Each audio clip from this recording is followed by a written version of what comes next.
Hello mga kabeshi, mga inday-indoy. So for today, our vlog is magluluto si mama ng panglumpia. Nag-uukay na siya.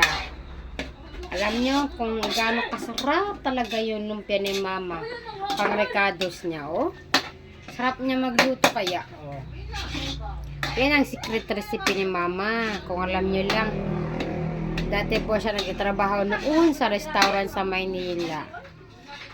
Nag-uukay lang si mama pero hindi nyo alam kung ano recipe ni mama yan. Diba? Ito ay dadalhin para bukas sa family day tomorrow after ng church. Dahil family day ng Katoliko. Okay? Dito sa Rizal, sa Barangka Rizal. Yan ang recipe ni mama. Tapos na po siya. So, thank you for watching at maglalagay na yung kapatid ko ng lumpia wrapper. Di aray yung recipe. Lami kayo na, oy. Thank you for watching.